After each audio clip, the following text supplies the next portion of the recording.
This is my second video. The first one was called Somme 1916 Walk, and that was in the northern part of the battlefield. I'm now down in the south at Maumee, where the attack was much more successful, and in fact it reached as far as where I am now, which is near Maumee, which is I'm actually at the Danzig Road Cemetery, and this shows Maumee Wood, which was not captured until quite a long time afterwards. I think it was finally captured by the Welsh. I'm just going round.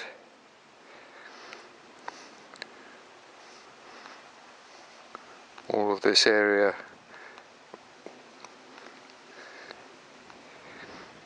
was visible from what the British captured on the first day.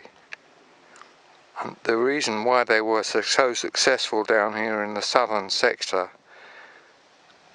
is partly because the defences weren't so strong, partly because they used a creeping barrage and kept up behind it, partly because of good training, and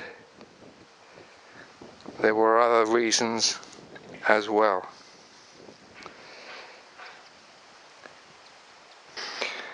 This is the ground to the south of Maumee, which is visible in the picture here,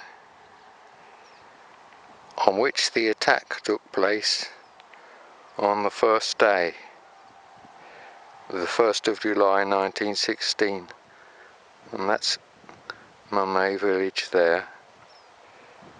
And coming around here, that's past Danzig Alley Cemetery, and I believe that mound up there on the right is called the Pommier Redoubt, and they came over this hill behind me and attacked across here, and over to the right there goes round towards the village of Montauban, where the attack was most successful. This is the line behind Maumee from which the British started their attack on the 1st of July. And over there is a place called Mansell Copse, and coming around further still is another wood called the Bois Français. And as you can see, the British positions were fairly high up where they started from, so they had a good view of the battlefield for spotting for the artillery, and in combination with the creeping barrage that they used,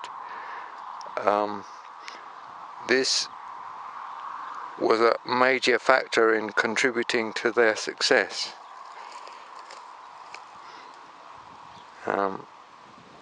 They advanced all across this open area here to the right,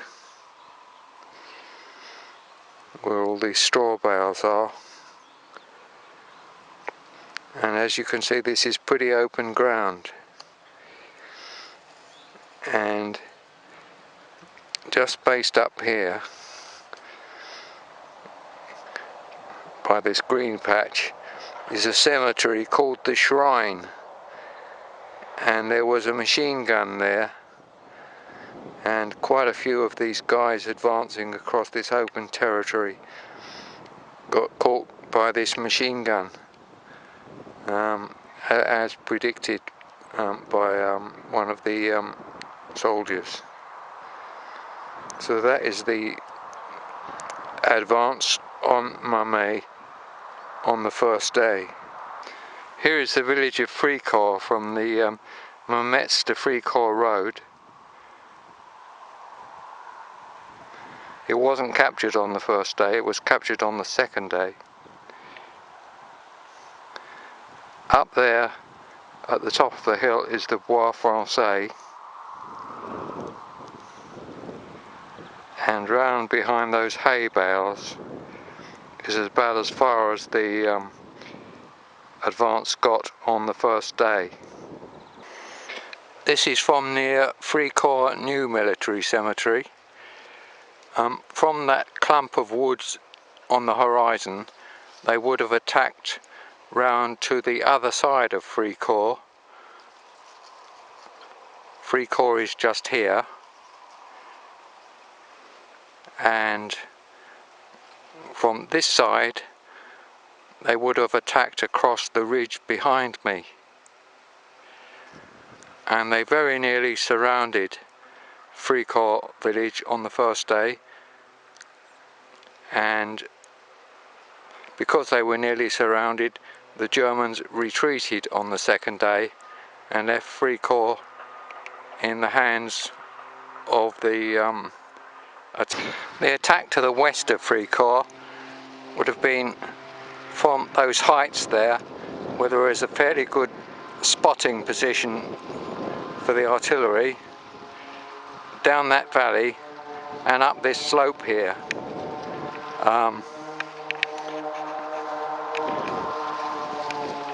The slope gives a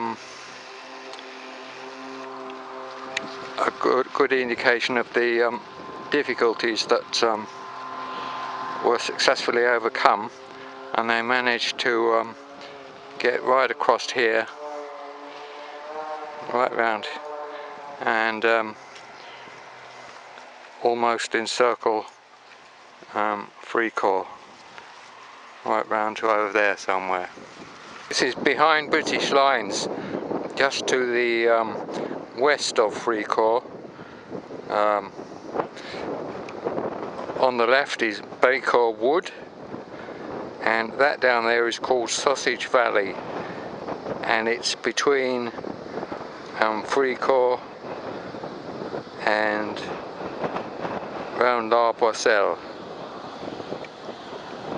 Very pretty area actually, lovely on a day like this. So I said it was behind British line.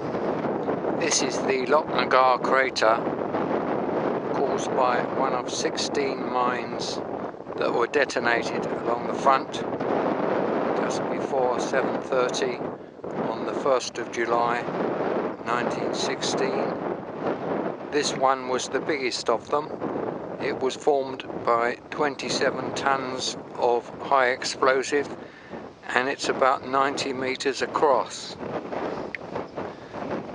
The British, the idea of it was to throw up a rim of earth that would prevent the attacking troops from being machine gunned, because this crater was actually on the German line. It didn't really work to the extent that was hoped, although the British did occupy it for a short time, but then the Germans shelled it, and then it was later on shelled again by the British. So it was not actually captured on the first day. It was actually captured several days later. Lochnagar crater, on the road from Fricourt to La Boisselle. Moving on to the 14th of July 1916, I'm now at a place called Caterpillar Valley near Longueval, and I'm looking back towards what was the British front line. They had captured most of Mamey Wood, which is in the middle of the centre now.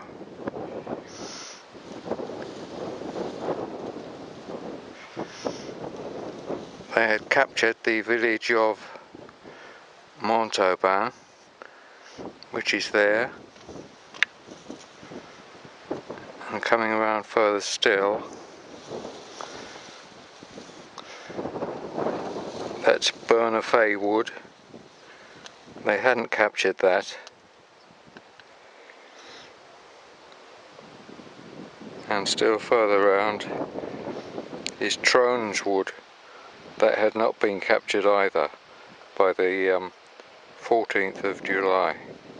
But where I am now was the German front line, and the British attacked from down there in a night attack on the 14th of July.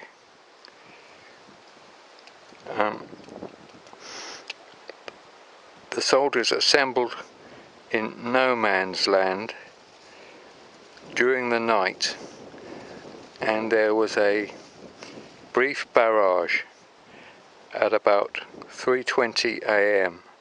that only went on for 5 minutes, which rather surprised the Germans, as barrages were normally longer than that. And after 5 minutes, the British stormed this line where I am now and captured it. And this night attack of the 14th of July was the second successful attack on this southern part of the Somme front. Up there is high wood, known as the Bois de Fourcault in French. It's pretty obvious why it was called high wood. It was the subject of a fight starting on the 14th of July 1916 and lasting till soon after the 15th of September. And it contains the remains of about 8,000 unidentified soldiers. When it was first attacked, during the first attack on the 14th of July, the wood was found to be empty, but there was a delay in occupying it, and the Germans reoccupied it again. This was a bit of a tactical error, really, but it was eventually recaptured towards the end of September. The night attack that started on the 14th of July was basically successful, and a 4-mile front of the German line was captured up to the village of Longueval, although there was fighting in Longueval for some days afterwards. And near Longueval, on the 15th of July, the South Africans were ordered to capture a wood called Delville Wood, which is here. And they attacked this wood and they captured most of it, and occupied it, but the Germans shelled it and counterattacked, and the South Africans held out for several days until they were relieved. And when they were relieved, about 3/4 of them never returned and were lost in this Delville Wood forest. And the fighting for Delville Wood went on for about 6 weeks afterwards, and there was a total of about 30,000 casualties. So Delville Wood was one of the most bitterly fought battles of the war for a wood.